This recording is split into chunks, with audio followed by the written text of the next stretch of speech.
being introspective, starting early, getting over your fear of conflict.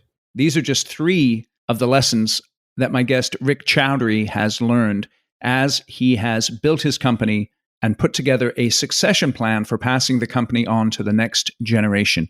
Rick is the president of Intech Mechanical, and he has over 30 years of experience in plumbing and pipe fitting. And this includes field experience in heavy commercial projects, hospitals, university labs, office buildings, all that kind of good stuff. He's built a company. He's going through the succession planning process in real time, real life right now. And he's going to tell us all about it today on Construction Genius. Enjoy my conversation with Rick. This is Eric Anderton, and you're listening to Construction Genius, a leadership masterclass. Thomas Edison said that genius is 1% inspiration and 99% perspiration.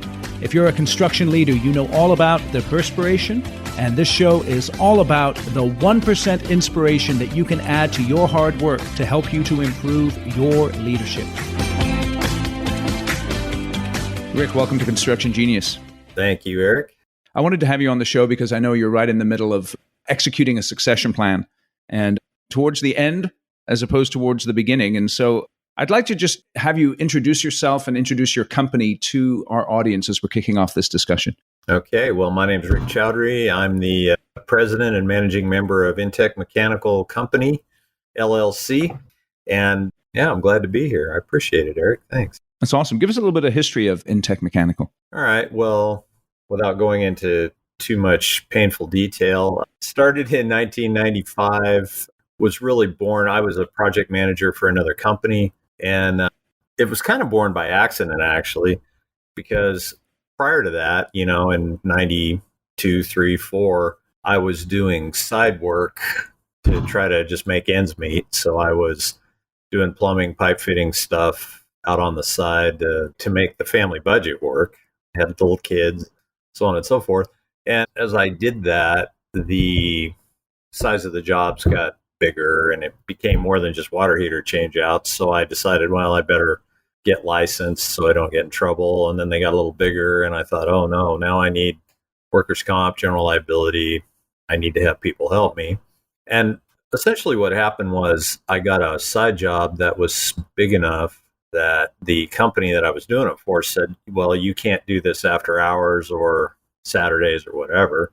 And so I thought, well, oh no, I had a decision to make. So I said, well, okay, I'll go ahead and do the job and I'm going to have to quit my job. And so I went into my boss and I said, I've got to quit because I've got this job I've got to do. And thank you. And I handed in my keys and my pagers and all of that stuff because this was 1995.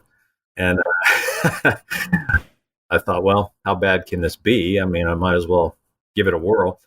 So that's what happened. And I quit and did this job. It took me about 3 weeks to do, and it gave me enough money to stay alive for, 2 months or something while I got other things going.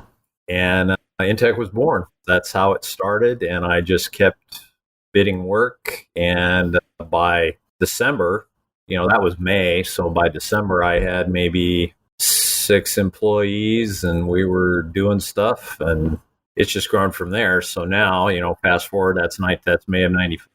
Fast forward now, it's a big machine with a couple hundred people and full mechanical and service and controls and all this other stuff going on. So that's the rough history. Back then when you were doing side jobs, the guy you were working for, did he know that you were doing side jobs? Oh, absolutely. Yeah. There was no hiding any of it. As a matter of fact, I even would buy material from him to do the side jobs. I would actually purchase pipe and fittings or rent.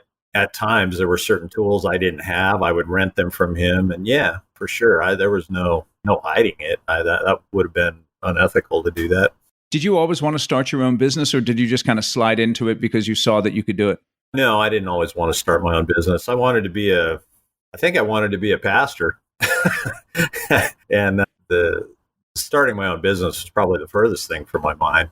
And so I just kind of fell into it. And it was sort of as I described it, it was kind of an accident, really. I mean, I didn't have any money. I really didn't have a business plan.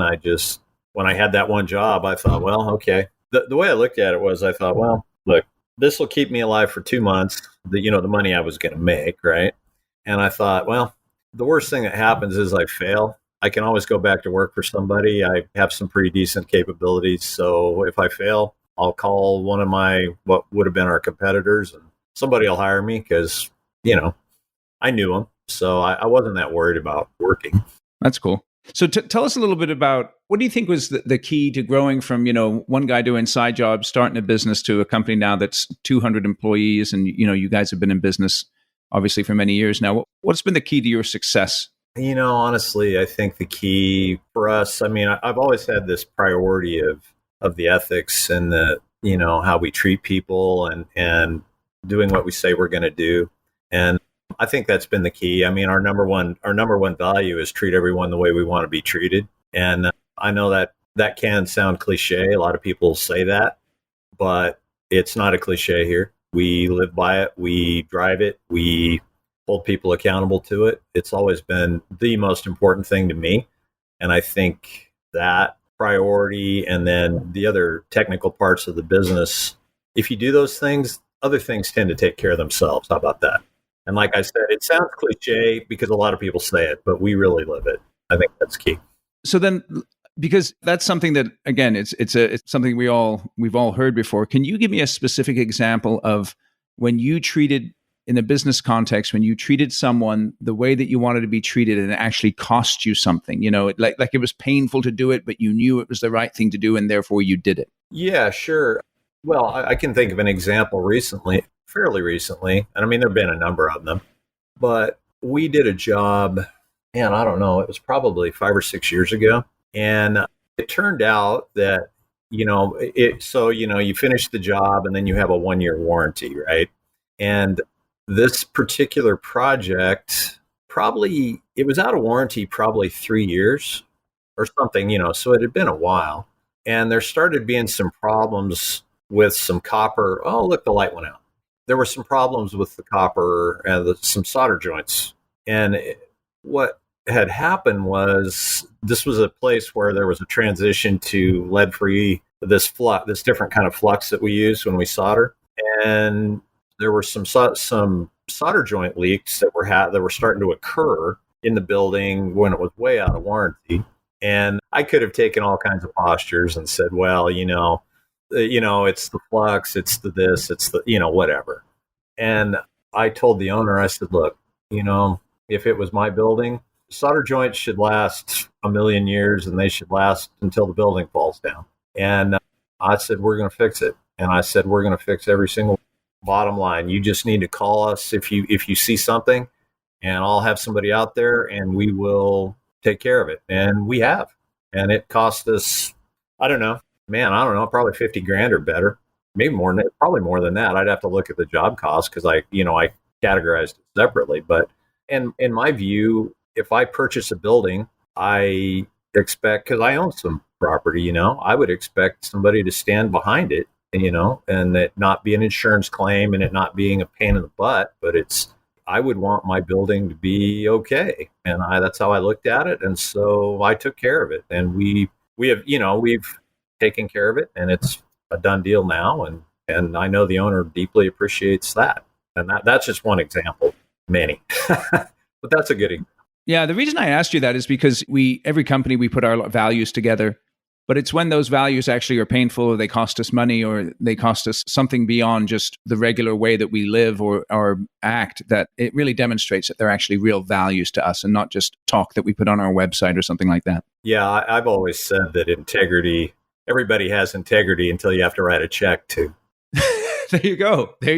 That's the answer. It's like we all have integrity, because what happens when you have to write a check is usually we all start rationalizing, justifying, and looking at the contract and section, paragraphs 12.2.6, and there's my out, and I'm looking at that going, man, we all know what's right and wrong. And regardless of what a contract says, there's certain things that just are, and you just need to do that. And that's what I always try to do. That's interesting you say that. I'll tell you a story because that really resonated with me. So yesterday, my 6-year, oh no, he's not 6 anymore. He's 8. He's been jumping messing with the garage, right? And so I didn't see it, but he somehow pulled it off of its. Oh, the tracks? Yeah, the track. So I called the garage door guy out, and he had just installed the garage last year, right? And I said, it came off its track. And so he looked at it and he said, oh, yeah, this can happen in many different ways, and they came out super fast. And he fixed it. And so, you could tell that I had a moment there, right, where it would have been easy for me not to say anything. And then he said, oh, I'm not going to charge you for this. And then I said to him, but my kid hung on it. And so, I think you should charge me. And he said, oh, no, that's okay. I'm just going to ask you to give me a review on Google or something like that. So my point being is, like, I had that moment of decision right there, right? Where if I was going to tell him that, this is really my fault, because he had installed the garage. So it could have been like, oh, it fell off the track and, that was your fault. But it's interesting. Everyone has integrity until it costs you money. That's the bottom line. We all have integrity. Bottom line, you have integrity till we don't. And those moments happen at $100 decisions and $100,000 decisions, and even more sometimes. Okay, so I'm going to do something, Rick. I never do this. I'm just going to do it real quick. If you're in the greater Sacramento area, the name of that company, by the way, is Pure Garage Door Services. The guy's name is Alex. And if you need a garage door or something fixed, you got to look him up because he's really good. Anyway, sorry about that. As it should be. That's a good thing. That's beautiful. Okay, now let's dive into this idea of succession. So you've built this company, and it's some people, they build these great companies and then they're like, okay, I'm done, and off I go into the sunset. What in your thinking makes you want to have Intech go beyond just yourself and the work that you've done? I think it boils down again to treat everyone the way you want to be treated. I mean, I think that's an okay exit strategy, depending on if the company's smaller and maybe folks are going to land on their feet or something like that. But for me, it's a big machine now. And there's a couple hundred people, and I feel like I have a responsibility to those people. They trust me. They're here because of the culture. A lot of them would tell you that they're here because of the culture and what we are, and not about what we do. Because we have competitors that are just as capable as we are, and maybe some of them more. And I think that, people are here because they value our culture and such. And so consequently, I feel a responsibility to them. And so succession, rather than just shutting it down and putting people out to the four winds, I feel like I need it to continue. And really the best thing is for it to continue and not only do that, but be better than it was when I was running the show, which I still am. And so that's why I didn't shut it down. It boils down to a responsibility to the people and trying to do things in everybody's best interest. And that's in everybody's best interest, is that it continues and gets better. Okay. So how did you start the process then? Well, it's funny, I started the business when I was 30, right? And people started talking to me about succession pretty shortly after that. And of course, when you're 35, you go, man, dude, get out of my face, because I've got stuff I got to do, and that's 100 years from now. And it kind of crept up on me, honestly. Let's see, let me think about when this was. It was probably 2014-ish. My accounting firm, BFBA, Craig Boyce, who's a friend of mine, climbing partner and all of that, he said, hey, Rick, we now have this model that we're trying to transition construction companies into. It's an LLC model. We were an S Corp prior to that. Actually, we'd been a C Corp, then we were an S, and then became an LLC. And Craig described this whole LLC model to me, put the flow chart in front of me and all of that stuff. And that was really where succession started to take traction, because the LLC model that they put us in, that we became, lends itself to succession. It's a lot easier. It's a lot simpler. It has less tax consequences and a lot of different things like that. You have a lot more flexibility to bring people into a position of leadership. And we don't have to get into the mechanics of it, but that's where I started getting traction, is where it became a thing. And so when we became an LLC, I was able to bring Gary Myers, who's one of the vice presidents, to bring him into, membership of the LLC within a percentage of profits interest that I had promised him when he came here. And then, from there, you have this basic infrastructure in place that lends itself to this. Then it just becomes a process of identifying the humans that are going to sit in the seats, because from a tax and another standpoint, the LLC lends itself to succession really, really well. And at least in my experience, it's been really, really good. We've already started it and it's working. So just for the audience, episode 125, I actually have Craig Boyce and Noli on the podcast. The name of that one is How to Structure, Exit Strategy Experts, How to Structure a Company for the Next Generation. And so if you want to check that out for more details about the LLC model, feel free to do that. But let me just go back. So you started with structure before you went to people. Is that right? The structure of the deal, so to speak? I would say so. And to the extent that I started with people, prior to that, Gary Myers came here from a competitor, and he was a, big gun guy. And so I had to make some promises to him that I made. And I said, look, if you'll come here, I will make you X percentage, have an X percentage interest in this company when we're able to pull that off. And so that happened first. And then the LLC model came into being, right behind that. And it gave me the vehicle with which to do it. So I guess there was at least one person that was identified ahead of the model, but he wasn't going to be the end all be all because there were a lot of other things that needed to happen in succession. And at the time I was not thinking about succession. I was more thinking this guy has some competence that we don't right now. And so he's filling an empty seat on the bus. It's probably really what I was thinking and not succession specific. Hey, this is Eric. Quick mid-episode break. Hope you're enjoying my discussion with Rick. And Rick and his company are actually clients of mine. I've helped them with their succession planning using the framework that I use with all of my clients when it comes to succession planning. I'm going to put a link in the show notes to a testimonial letter that Rick has been generous enough to give me about the work that we've done together. So click on that link, learn more about the succession planning process I use with my clients. And if you are the president or owner of your construction company and you'd like to discuss with me how I might be able to help you with your succession plan, feel free to go to my website, constructiongenius.com/contact. Put in your details there, and I'll contact you. We can book in a short 10-minute call to figure out if or how I can help you. Let's go back to the discussion with Rick. As you're going through this process and you've got the model in place, or you've selected your model, the LLC model as you're describing, how did you then begin to think about the people who would fill the seats in the next generation of ownership and leadership in the company? Well, what you start doing is when that's in place, you start looking at the people that are coming through and the different positions you're hiring, and you start looking for the intangibles of what it takes to be a part of the leadership of a company. In other words, you look beyond the competence, when you're trying to hire, let's just say a project manager, let's use that as an example. You're looking at beyond their project management skills and you're thinking, okay, how's this person put together? What's their character like? What are they one of those people? It kind of changes your paradigm, if that makes sense. And you start looking deeper than we always tried to hire character. And we've hired people based on character and not hired people based on lack of character, at least in our estimation. So it makes you focus differently, I think. And I have people who are theoretically down the chain a little ways, in other words, in their position and in the company.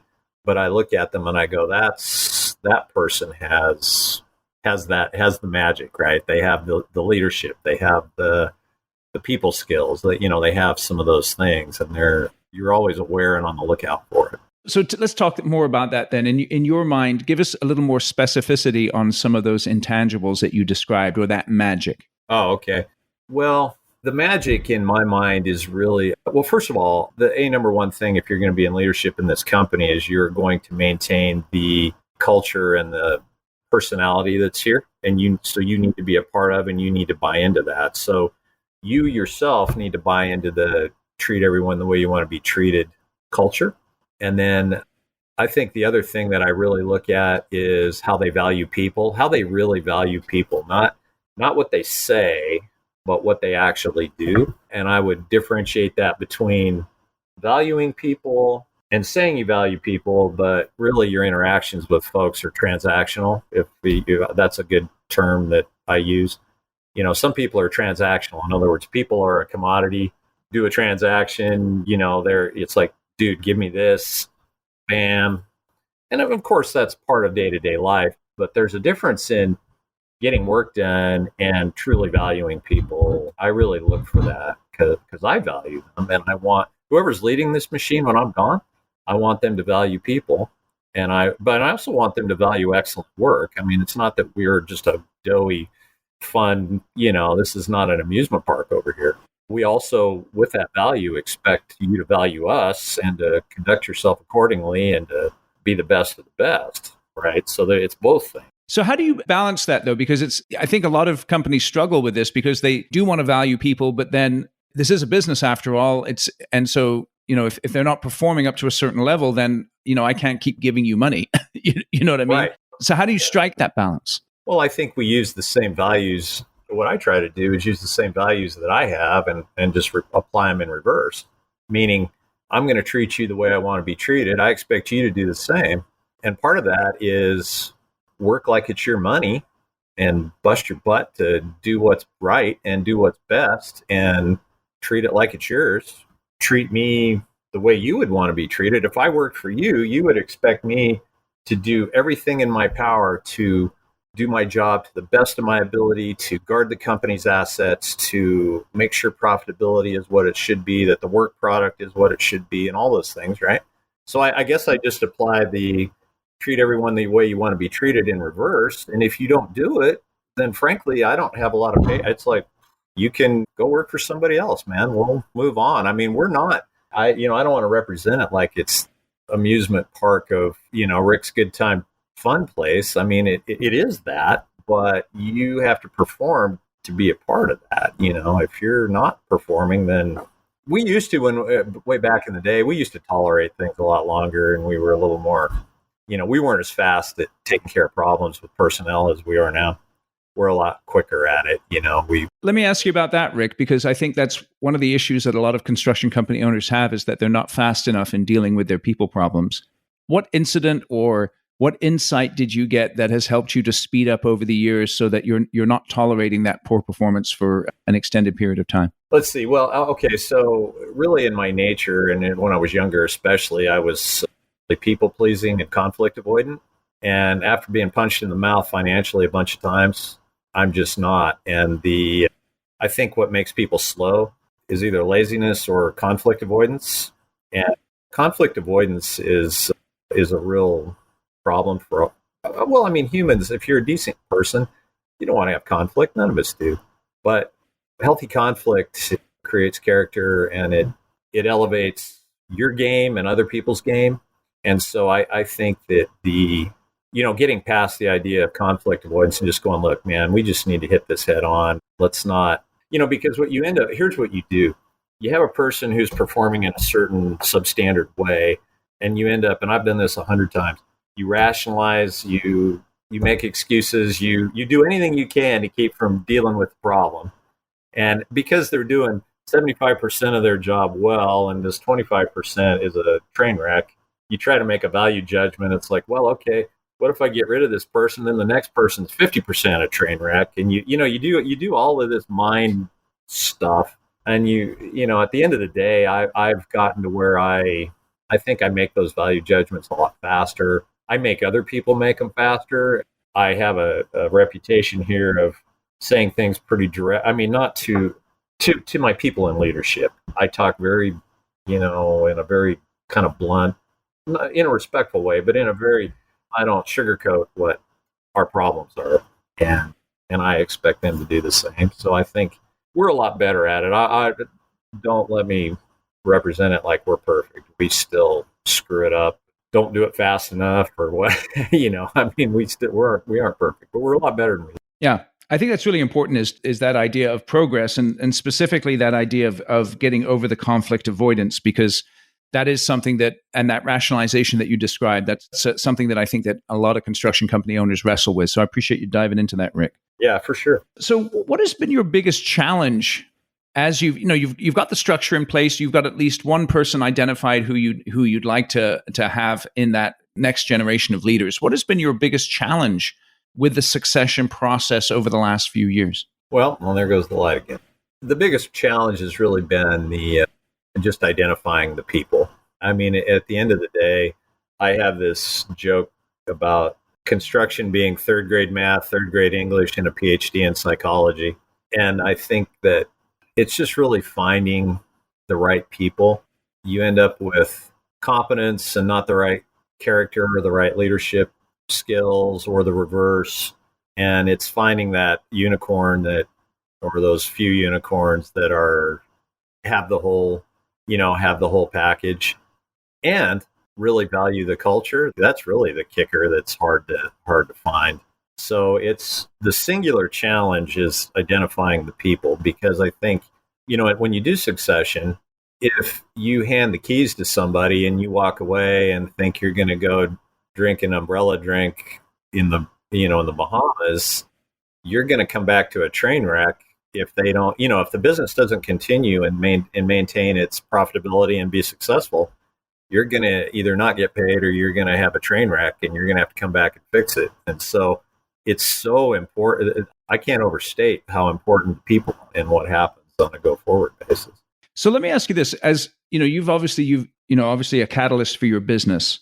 And one of the big challenges that someone in your position has when it comes to succession is they like the idea of it in theory, but then when it comes to, number one, selecting the right people and then beginning to release control to them and giving them the authority that they need to learn the lessons that they need in order to be a successful owner of a construction company, that's where they struggle. What has been your biggest struggle with that idea of control and authority as it relates to developing them into future owners of your company? I think it's really just, it boils down to trust and deciding that you've identified a person and that you're going to trust them with this, with this very important task. And it boils down to trust. And I think you can be foolish, being trusting is a good thing, but you can also be foolish with it. And it's coming to that place where you go, okay, this is that person. I'm going to trust them. I've identified, I've vetted them. So now let me invest. And then in addition to that, I think investing in them on a regular, you have to have almost a culture of training and investing where you're spending time with them, you're going over financials, you're doing all this day-to-day stuff where it's like, this is what I would do in this situation, or here, or they just see how you carry yourself and how you deal with conflict and how you deal with personnel issues, all of that. It's trust and investing, I guess, if I was boiling it down to a couple of words.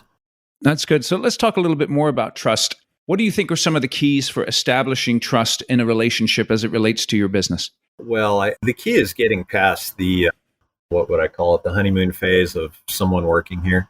I think people that get hired, it's like a marriage, right? You first get married and it's like, oh, woohoo, this is, the greatest thing. And, you get 6 months, a year or whatever into it. And it just it's just like life. Everything gets real and it's not whatever. The reality's set in. There's the grocery shopping and you squeeze the toothpaste from the middle and you don't fold the towels right and all of that stuff, right? And that's true. I think that's true in a hiring process. You hire somebody and you go, oh, this is the second coming of Jesus. And then, 6 months in, you go, oh, what was that? Well, what was that? Right. And so I think it boils down to understanding the reality of the person and really having gone through those, because the more conflict and the more resolution to conflict and the more, you see the things that aren't right and they see the things that aren't right about you and you work through those things together, that builds the trust. And when you there's a certain amount of time that just has to pass. I think somebody has to be here at least a year, maybe more, for you to really see what they're all about. Mike Friesen, who's one of the VPs here, who's actually on his way, kind of working his way towards retiring out of here, has always said, it's 18 months, man. I don't even want to talk to you until 18 months are up, and then maybe we're all right. And I think there's an amount of passage of time that just has to happen. Okay, so it's the passage of time, and in that passage of time, you get to know someone. But again, it's one thing tolerating someone's weaknesses when it comes to being an employee. It seems like it's another thing tolerating those weaknesses when it comes to being an owner, particularly when it's going to hit you, Rick, in your pocketbook if this person screws up. Not to mention your reputation and your legacy. So Are there extra layers of trust that need to be built there before you're willing to invest in the person in terms of ownership in the business? Yeah, I think it comes down to their character, and what I would say about their weaknesses, because we all have them, I have them, is their ability to deal with. How do they deal with their weaknesses? What do they? First of all, do they make excuses, or are they straight about it? Do they understand it? Are they honest? Do they know? And then, secondly, what steps do they take to backfill the weaknesses? And what you ultimately have to do, either, and it really should be active, like top of mind, is okay. I don't do this well, so that's an understanding of your own stuff, right? I don't do this well, but I do this well. So I need people that do this and this and this to create, basically plug the holes. And I really look at I look at someone's ability to understand who and what they really are and to be realistic about what they do and don't do well.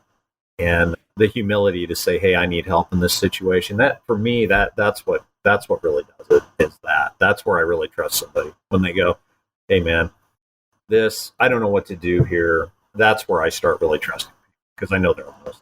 So if you had to start the process of your succession plan, knowing what you know now, what would you do differently? I'm not sure I would do much differently, Eric, but I think I would start sooner. I don't think it's ever too early. And I think what I would do is I would start sooner.